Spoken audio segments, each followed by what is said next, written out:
Hello and welcome to Deep Six Wrestling's Glorious or Rotten Rewind. I am your host, the Glorious Robbie Rotten, aka the Glorious One, aka Mr. Money in the Bank. This episode is going to focus on WrestleMania V, which took place on April 2nd, 1989, for the second year in a row from Trump Plaza in Atlantic City, New Jersey. It's kind of cool they did it 2 years in a row in the same spot. It's very different from the first few years. So interesting that they did this. And the show actually opened with the WWF Women's Champion at the time, Rockin' Robin, singing the America the Beautiful. And it wasn't great, but it happened. I don't know why they didn't have another celebrity do it, but whatever.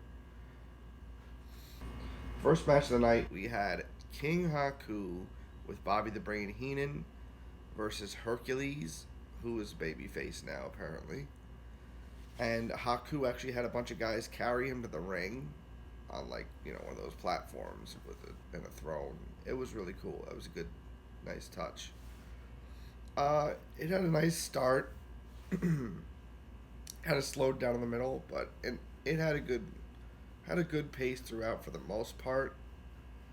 And yeah, this was a really solid match. Hercules gets the win with a back suplex. And yeah, this was a pretty solid start to WrestleMania. I can't complain about it. Match number 2, we had the Rockers, Shawn Michaels and Marty Jannetty versus the Twin Towers, who was Big Boss Man and Akeem the African Dream with Slick. What were they thinking with this Akeem gimmick? A year earlier, he was the one man gang, and now he's here as Akeem, and I really don't know what they were thinking with this. Imagine this today. This would not go over well at all, but here it was. Yay, 80s wrestling. Great.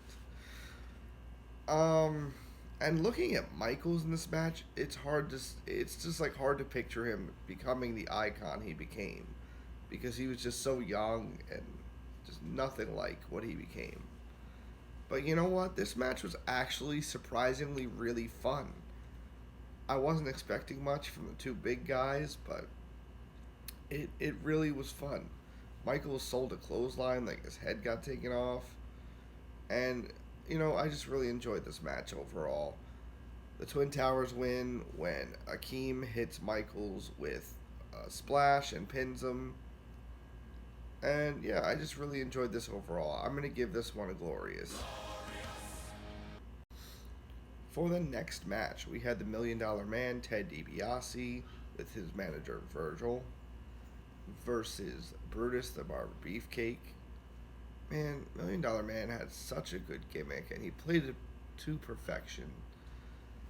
This is something that would probably even work today with a few tweaks, but it just really worked. This was a pretty solid match, it was well paced throughout. The two, well, at least DiBiase's really smooth. Brutus is a pretty good hand. He's not the best, but he's pretty solid. And, I can't imagine the sleeper hold being a really over finisher. But man, the crowd went crazy when Brutus put it on for maybe a couple seconds, and the crowd was nuts for it.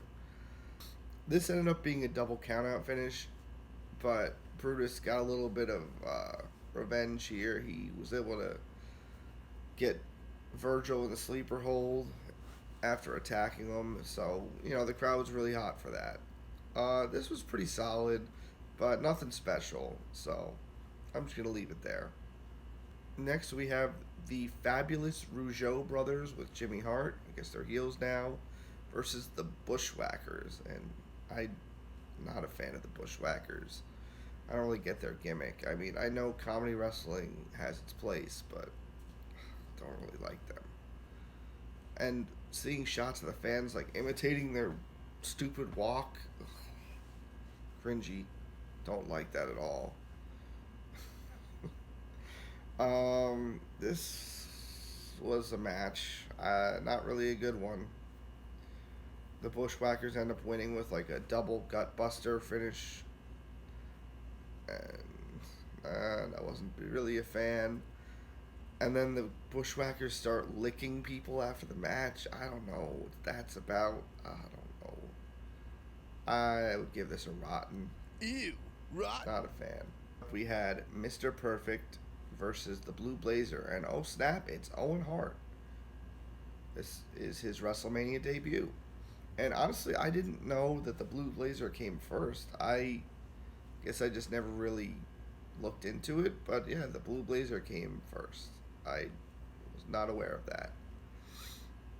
And Mr. Perfect doesn't have a manager. That's really rare for a heel to not have a manager in these days. But he came to the ring on his own, and that's kind of cool, actually. This was pretty good. This is actually a really fun match. It was a little short, but it was fun. And, you know, Perfect gets the win with a perfect plex. It was pretty good. It was a little bit short for me, though. But overall, good match. Right after this, Run DMC actually came out and did a live performance. This was the first live performance in WrestleMania history. I understand the pick of Run DMC. I'm not a big hip-hop guy, but I get it. They were really hot at the time, and it was a smart choice. I thought they did okay overall. The crowd didn't really care for them. Some of them did, but not most of them didn't really care. And honestly, I thought they kind of pandered to the crowd too much. They performed the WrestleMania rap. I think it would have just better off if they just did their own stuff. But it was alright overall. You know, I'm on the fence about live performances at WrestleMania, but this was okay for what it was. It wasn't super long, so it was fine, I guess. It kind of set the precedent for the future. So it was alright. Next up, we had the Tag Team Championship match between the champions Demolition, Axe, and Smash versus the Powers of Pain, the Warlord, and the Barbarian. And actually, Mr. Fuji was in their match, so it was a handicap tag match. So he was their manager, but he was in the match too, because I guess he turned on Demolition, so it was time for them to get payback. And this was alright. It's better than last year with Heenan in the match, because at least Fuji was like a wrestler beforehand. But this was nothing special. Demolition gets the win when Fuji accidentally throws salt in Warlord's face, and then Demolition hits their tag finisher, and Axe gets the pin. And this wasn't great, but it wasn't horrible, so it was just kind of there. Next up, we had Dino Bravo with Frenchie Martin, horrible, versus Rugged Ronnie Garvin. And right before the match started, Superfly Jimmy Snuka randomly just came out to the ring with his full entrance, just got in the ring, like posed, and left without interacting with either guy. I don't know what that was about. It was really random. But yeah, there he was. I don't know. There wasn't that much to this. This was pretty short. The action was alright. It was fine. But it was kind of short. And Bravo gets the win with a side suplex. And it was, what a lame finisher. Man, I saw this and I was like, that's his finisher? It was horrible. But, whatever. The match was alright for what it was. It was kind of just there again. So, I'm not really going to say much more about it. It was just kind of there. We had the Brainbusters, Arn Anderson and Tully Blanchard, with Bobby Heenan versus Strikeforce, Tito Santana and Rick Martel. And again, they didn't come out to Girls in Cars. Come on, network. Stop inserting the generic theme song and pay Robbie Dupree for the rights to that damn song.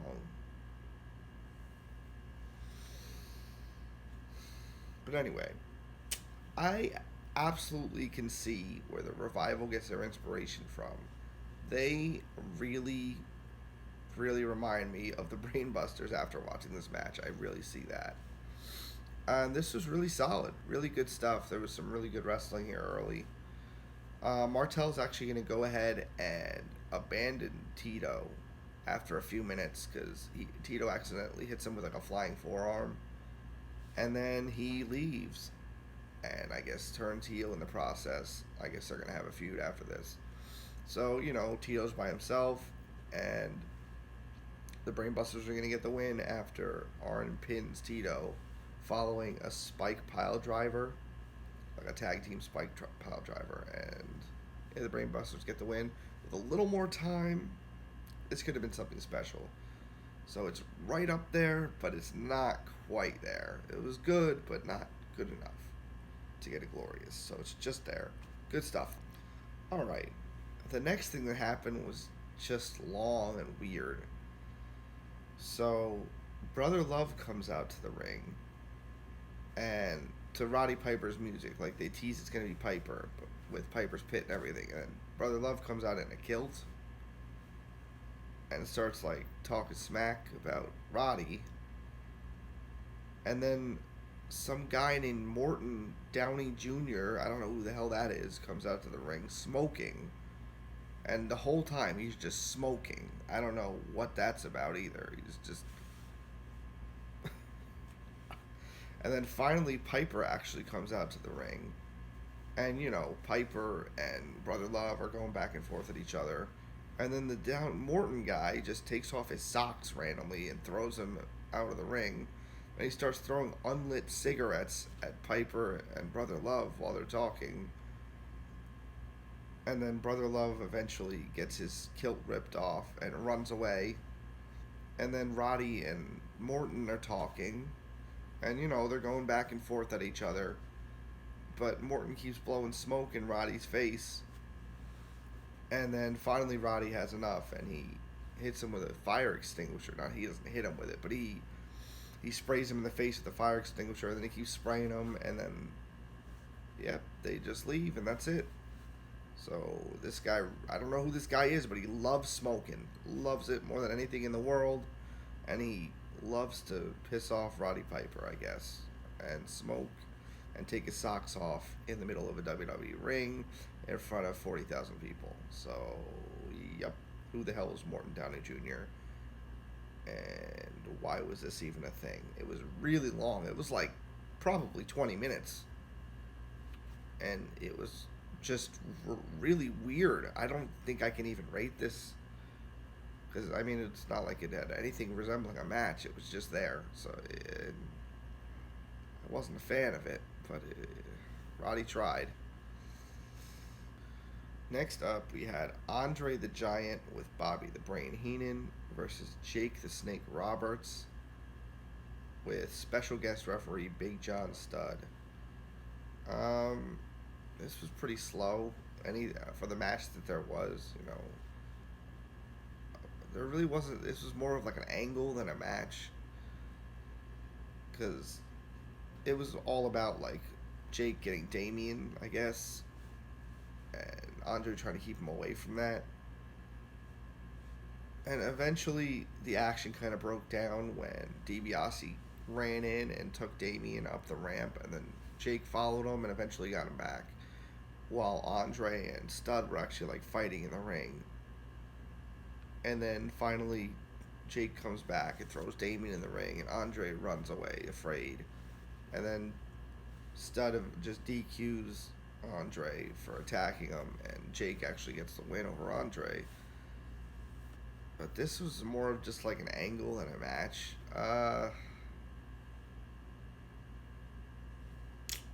It wasn't good at all. But I've seen much worse, so it was just kind of there, I guess. Next up, we had Rhythm and Blues, Greg Valentine and the Honky Tonk Man versus, they actually had Jimmy Hart in their corner, versus the Hart Foundation, Bret Hart and Jim the Anvil Neidhart, who are now faces. And this had a pretty good pace, it was a solid match overall. It ended with Bret hitting Honky Tonk with the megaphone and getting the pin. I feel like that happens in like at least one Jimmy Hart match every show. But this time it was actually the faces that benefited from it.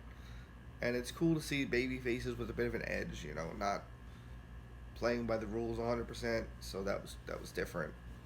And this was pretty solid. It's to be expected from Valentine and Hart and Neidhart. Honky Tonk's not the greatest, but it was solid. A little more time, this could have been really, really good. And, I have to say, we're getting there. We are really getting there. The entrance music, it's been like every match has had at least one person with it. And some matches have had both people. This was one of them. But, yeah, I'm really getting really excited. It's going to happen. Soon it's going to happen. I'm not going to have to talk about it anymore. Next up, we had the Intercontinental Championship match with champion The Ultimate Warrior versus Rick Rude with Bobby the Brain Heenan. And I'll say the same thing that I said about $1 Million Man. Rick Rude had such a great gimmick and played it to perfection. Another gimmick that would still work probably pretty well today, with some tweaks. And this was a solid match for what it was.